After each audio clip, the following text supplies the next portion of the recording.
오늘 말씀을 읽겠습니다. 말씀은 베드로후서 1장 1절부터 4절입니다.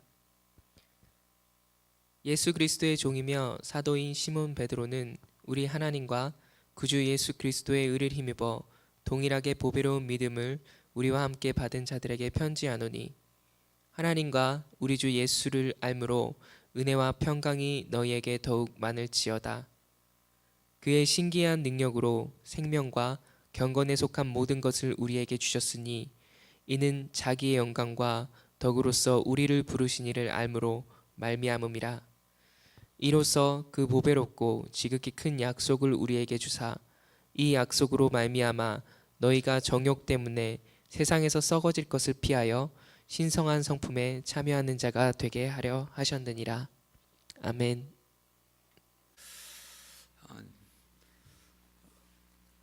행복한 사람과요, 불행한 사람이 나누어지는 기준이 뭘까요? 이렇게 한번 좀 평범한 질문인 것 같습니다. 행복한 사람과 불행한 사람의 분기점, 이렇게 나누어지는 점 또는 기준이 뭘까요? 이런 질문을 하면은요, 아마 그 세상에 있는 사람들은 이렇게 대답을 할 것입니다. 행복과 불행의 분기점은 아마 돈이 많으면 행복해지고 돈이 없으면 불행하다라고 생각합니다. 이런 사람도 있어요. 건강하면 행복하고 건강하지 못하면 불행하다. 특별히 그 아픔 가운데 있는 분들은 이렇게 생각할 수도 있어요. 또 어떤 사람들은 외모로 그렇게 생각하는 사람들도 있어요. 그러나 이런 단편적인 부분이 아니라 이런 소유에 있는 것이 아니라 관계에 있다라는 거예요. 그러면 사회생활이나 교회 또는 신앙생활에서 만족하는 사람은 관계가 좋은 사람일수록 만족합니다. 직장생활도 많은 사람들과 관계가 좋은 사람들이 만족합니다. 또 신앙생활도 관계가 좋은 사람들이 만족을 합니다. 그래서 신앙생활이란 그런 단어를 정의를 한다면은 결국은 하나님과 관계가 좋아지는 것 또는 깊어지는 것을 이야기합니다. 믿음이 좋다라고 하는 것은 하나님을 더 fully trust하는 그런 관계입니다. 그래서 하나님과 관계가 깊어지면은 음성이, 하나님의 말씀이 잘 들립니다. 그리고 하나님의 말씀에 순종함이 깊어집니다. 또 섬기는 일을 해도 좋고 기쁩니다. 이것은 하나님의 관계입니다. 근데 반대로 생각하면은 싫으면은 듣기가 싫은 거예요. 듣기 싫은 거예요. 사람도 마찬가지. 부부 관계도 관계가 좋으면은 상대방의 음성이 잘 들립니다. 잘 들리고 또 서로의 그런 순종 또 서미시브한 부분도 깊어집니다. 또 같이 섬기는 일도 쉽고 기쁩니다. 그러나 관계가 싫어지면은 듣기 싫어 뭐 이런 식으로 표현이 되어집니다. 베드로전서는 고통 가운데 핍박이 굉장히 심한 가운데 베드로가 흩어진 나그네들, 그래서 각 나그네들에게 그 흩어진 하나님의 자녀들 성도들에게 편지합니다. 외부의 박해에 대해서 편지하지만은 베드로 후서는 이제 그것이 박해가 심하게 되니까 교회 안에 문제가 생기기 시작하는 거예요. 그래서 바로 교회 안에 그 2장 1절에 보시면요, 그러나 민간에 또한 거짓 선지자들이 일어났나니 너희 중에도 거짓 선생들이 있으리라. 저희는 멸망케 할 이단을 가만히 끌어들여 자기들을 사신 줄을 부인하고 임박한 멸망을 스스로 취하는 자들이라. 그래서 생활이 어렵고 핍박이 심하고 고통이 있으면은 그 다음에 인터널 안에 문제가 생기는 그런 모습입니다. 바로 그들을 향해서 베드로 후서를 통해서 진정한 크리스찬의 생활이 무엇인가, 또는 하나님과 관계가 깊어지기 위해서 우리 모두가 그래. 우리 모두가 저 역시 그래. 하나님하고 좀 더 깊은 그런 관계에 빠지고 싶어요. 우리가 좀 쉽게 이해할 수 있는 것은 열애라고 합니다. 열애. 깊은 사랑에 빠지는 것입니다. 그것에 필요한 것이 무엇인가? 근데 오늘 말씀 가운데서 반복되는 두 단어가 나옵니다. 2절에 하나님과 우리 주 예수를 알므로라는 알미라는 단어입니다. 은혜와 평강이 너에게 더욱 많을지어다. 그래서 예수를 많이 알면 알수록 우리 삶 가운데 은혜와 평강이 더욱 많아진다라고 말씀하고 있습니다. 또 3절에 보면은 우리를 부르신 자를 알므로 말미암음이라. 그래서 여기 알미라는 단어가 know라는 단어로 나옵니다. 자, 깊어지기 위해서 필요한 것, 부부 관계로 우리 한번 연결을 시켜 놓으시면 돼요. 부부 관계가 깊어지기 위해서, 또는 하나님 관계가 깊어지기 위해서 필요한 것은 하나님을 아는 것입니다. 알다라는 것이. 보편적으로 사람들은 이렇게 그냥, 우리는 그래요. 우리는 사이드 트랙을 가는 것을 무의식적으로 빠지기 쉬워요. 근데 체험이라는 것보다는 하나님을 아는 것, 그것이 깊어지는, 하나님과 열애에 들어갈 수 있는 부분입니다. 이 안다라고 하는 이 원어를 보면 에피그노시스라고 합니다. 제가 이거는 심장에서도 이게 나와요. 그 심장 밖에를, 맨 밖에를, 위에를 에피라 그러고 가운데를 미드라 그러고 안에를 엔도 이렇게 부릅니다. 에피 위에라는 뜻입니다. 겉에 위에. 그 다음에 그노시스 하면 knowledge 하는 그런 알다라는 거예요. 그래서 위에서 안다 이렇게 그냥 쉽게 표현하면 됩니다. 다시 말해서 information, 정보가 아니라 전체 위에서 보는 것 또는 체험을 통해서 아는 것, 이것을 바로 에피그노시스라고 이야기해요. 하나님을 안다라는 것은 하나님을 경험해서 아는 것입니다. 부부 생활에 있어서 내 아내를 알아, 내 남편을 알아 하고 안다라는 의미는 동일합니다. 경험적으로 아는 것을 안다라고 이야기하는 거예요. 그래서 하나님을 아는 것, 성경 공부를 통해서 지식적인 knowledge를 받아들이는 것, 아는 것, 이거 information, 정보, 이것이 아니라 과연 놀라우신 하나님, 능력의 하나님, 찬양 가운데 있는데 과연 내 삶 가운데서 그 하나님의 능력이 표출되어지고 증거되어졌을 때, 그때 하나님은 바로 엘 샤다이 되신 하나님, 능력의 하나님. 그래서 나는 그 하나님을 안다 이렇게 표현합니다. 다윗이 골리앗과 싸울 때에서도 그가 하나님을 경험한 것을 골리앗과 싸우기 전에 표현합니다. 내가 어려움 가운데 곰과 사자의 발톱에서 나를 구하신 그 하나님이 골리앗 no problem이라는 거예요. 뭐 경험적인 거, 하나님을 알을 통해서 그의 현재의 믿음의 삶이 표출되어지는 것, 바로 이것을 안다라고 하는 것입니다. 그래서 하나님과의 관계에 초점을 맞춰야지 하는 거. 뭐 주변에 많은 이야기를 합니다. 뭐 누가 어쨌고 사람이 어쨌고, 그거는 전부 익스큐즈에 불과한 거예요. 가장 중요한 것은 하나님과 관계에 포커스가 맞춰지면 나머지 모든 문제는 그거는 아주 지엽적인 부분입니다. 그래서 하나님과의 관계를, 그래서 관계가 중요합니다. 십자가를 다른 단어로, 쉬운 단어로 표현한다라면 하나님과 관계 회복입니다. 죄로 말미암아 하나님을 떠났던 나를 바로 관계 회복을 위해서 단 하나밖에 없는 독생자를 이 땅에 보내셨다라는 이 관계 회복입니다.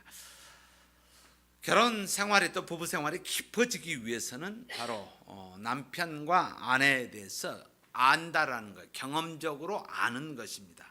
바로 이것을 강조하고 있습니다. 신앙생활이라는 것은 궁극적으로 하나님을 아는 것, 하나님의 깊어가면 깊어갈수록 우리는 십자가의 사랑으로 좀 더 가까이 나아가게 됩니다. 좀 더 희생과 좀 더 사랑 안에 들어가게 됩니다. 그래서 딥하면 할수록 부부관계도 마찬가지예요. 더 희생하고 더 사랑하는 관계로 나아간다라는 것이에요. 그래서 이런 말씀이 있죠. 누가복음에 제물로 친구를 사귀라라는 거야. 제물로 적을 만들지 말라는 거야. 함부로 상대방에 대해서 이야기해서는 안 된다라는 거야. 제물로 친구를 삼아라라는 것, 이것은 이웃을 모든 것을 쏟아부어서 사귀는 것, 이것이 바로 십자가의 사랑의 궁극적인 부분이라는 거예요. 그래서 우리 사회생활을 할 때도 우리 항상 그러죠. Never break the bridge, 그러죠. 다리를 파괴시키지 말아라, 끊어버리지 말아라는 거. 이것은 인생을 살아가는 데 있어서 매우 매우 중요합니다. 아주 필요 없다고 해서 그것을 끊어버리는 그런 브레이크 시키는 일을 하지 말아라. 그것을 원어원으로 가르칩니다. 그래서 어느 누구든지 관계를 끊어버리지 말아라는 거. 관계는 절대로 끊어버리지 말아라. 하다못해 하나님께서 말씀하신 제물로 친구를 사귀라라는 말씀이 있는 것처럼 우리는 모든 것을 다해서 이런 관계를 회복하는 것에 있습니다. 자, 오늘 말씀을 통해서 두 가지 포커스를, 하나님을, 예수 그리스도를 안다라는 것, 이것은 깊어집니다. 깊어지는 사람에게 드러나는 두 가지 현상이 있습니다. 그것을 3절과 4절입니다. 하나님과 열애에 빠지면, 또는 하나님과 관계에 들어가게 되면 두 가지가 우리 삶 가운데 표출이 되어집니다. 그것이 뭐냐면, 첫 번째, 그의 신기한 능력으로 생명과 경건에 속한 모든 것을 우리에게 주셨으니 신기한 능력을 주셨다라는 거예요. 능력, divine power given. 그러니까 우리 모두에게 신기한 능력, 하나님의 파워를 주셨다라는 거예요. 근데 그게 뭐냐 이게?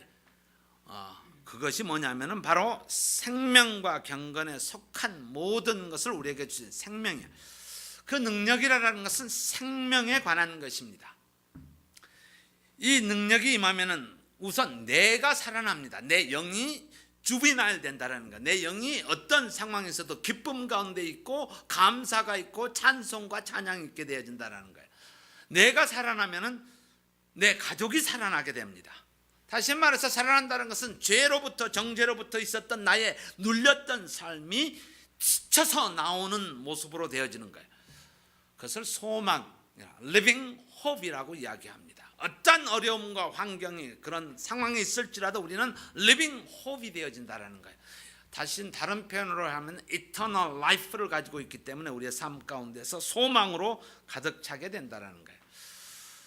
생명이 없으면 메말라 갑니다.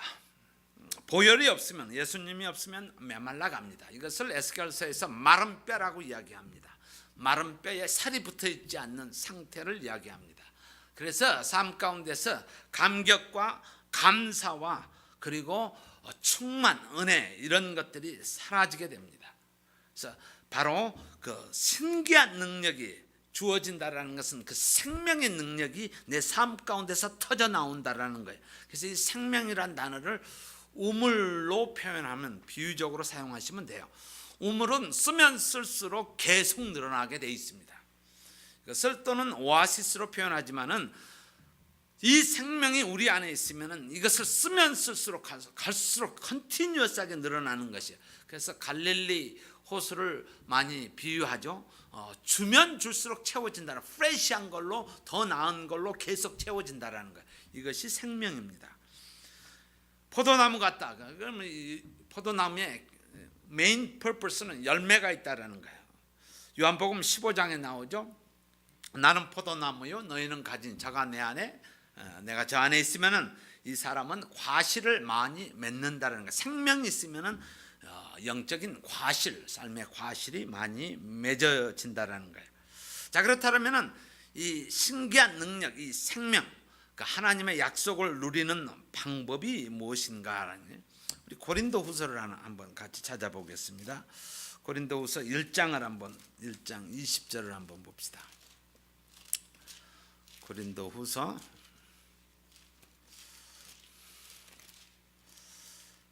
1장 20절이에요. 1장 20절. 우리 다 찾으셨으면 한 음성으로 같이 읽도록 하겠습니다. 하나님의 약속은 얼마든지 그리스도 안에서 예가 되니, 그런즉 그로 말미암아 우리가 아멘하여 하나님께 영광을 돌리게 되느니라. 하나님의 약속은, 하나님의 말씀은 얼마든지 그리스도 안에서 예가 되니 그런지 그로 말미암아 우리가 아멘 하여라는 거. 하나님의 말씀이 나에게 임하였을 때 아멘 하여 하면 내 것이 되어진다라는 거예요. 그것이 내가 아멘 하지 않으면 그 말씀이 나에게 이루어지지 않는, 아멘 하지 않으면 이것은 내 것이 되어진 것이 아니라 흘러 공중에 떠서 나아가는 것입니다. 제가 새벽 기도 때 두 워드를 가지고 같이 나눴습니다. 피 흘림과 피 뿌림의 차이입니다. 히브리서에는 9장 22절에 보면은 피 흘림이 없은즉 사함이 없느니라. 피 흘림, 쉐링이라는 그런 뜻입니다. 그것은 속죄의 근거입니다. 내 죄가 사하진 근거는 예수님께서 피를 흘리셨기 때문입니다. 근데 출애굽기 우리 6월절에 보시면은 12장 22절에 그 피를 문지방과 좌우 설주에 뿌리고 이렇게 나옵니다. 그래서 피 뿌림, 베드로전서에는 피 뿌림 이렇게 나옵니다. 피 흘림과 피 뿌립니다. 이건 뭐냐면은 양이 나를 대신해서 피를 흘렸다고 해서 저절로 패스오버에 그 집에 장자가 죽음을 면한 것이 아닙니다. 흘려진 피를 내가 좌우 임방과 물선주에 뿌려야지 내가 사는 것이, 장자가 사는 것이 흘림으로 되어진 것. 예수님의 십자가는 2000년 전에 이미 이루어진 사실이고 예수님의 파워, 능력을 우리는 갖기 위해서는 그 피를 내가 뿌려야 된다는 거예요. 그래서 이것을 속죄의 적용, apply라고 합니다. 내 믿음의 apply, 그것이 내 것이 되기 위해서는 뿌림이 있어야 된다는 거예요. 하나님의 말씀에 대해서 아멘이 있어야 되는 거. 그렇지 않으면 흘러다니는 그저 보편적인 사실에 불과하다는 거예요. 그래서 우리가 설교를 들을 때나 말씀을 들을 때나 아니면 성경 공부를 통해서 하나님의 말씀이 나에게 임하였을 때 그것이 특별하게 스페시픽합니다. 그거는 보편적인 것이 아니라 하나님이 나에게 특별히 말씀해 준 그것이 탁 영으로 클릭이 되어졌을 때 그때 아멘 하셔야 합니다. 그래야만이 아멘 하여야 하나님께 영광을 돌리게 되느니라라는 거예요. 아멘 해야지 그것을 통해서 하나님 앞에 하나님 땡큐, 하나님 감사합니다고 하나님께 영광을 돌리는 일이 되어진다라고 말씀하십니다. 두 번째는요, 오늘 말씀의 4절입니다. 4절에 신의 성품에 참여하는 자가 되게 하려 하셨으니, 처음부터 제가 다시 읽겠습니다. 이로써 그 보배롭고 지극히 큰 약속을 우리에게 주사 이 약속으로 말미암아 너희로 정욕을 인하여 세상에서 썩어질 것을 피하여 신의 성품에 참여하는 자가 되어. 그것을 영어로 보면 participate in the divine nature 이렇게 나옵니다. 하나님의 성품에 참여하는 자가 된다라는 거예요. 하나님과 깊은 사랑에 빠지게 되면은 하나님의 성품이 내 삶 가운데서 나오게 된다라는 거예요. 예수님의 성품이 내 삶 가운데서 나온다라는 거예요. 그래서 이것을 신의 성품에 participate, 참여한다라고 나오는 거예요. 예수님 안에서만이 성품이 바뀐다라는 것이에요. 성품을 우리는 갖가지 노력을 많이 합니다. 근데 성품은 신의 성품, 이것은 하나님 또는 이것을 성화라는 단어로 표현합니다. 예수님을 믿고 난 다음에 우리는 성화라는 단어를 표현하는데, 예수님을 닮아간다 또는 하나님의 성품을 갖게 된다라고 했을 때 이것은 노력으로 해서 되는 거 아닙니다. 우리의 커다란 미스테이크 중에 하나는 이것을 내가 노력을 함으로 되어질 것으로 하는데, 성화는 노력이 아니라 에베소서 4장을 한번 보겠습니다. 에베소서 4장 22절, 23절, 24절 314페이지에 있습니다.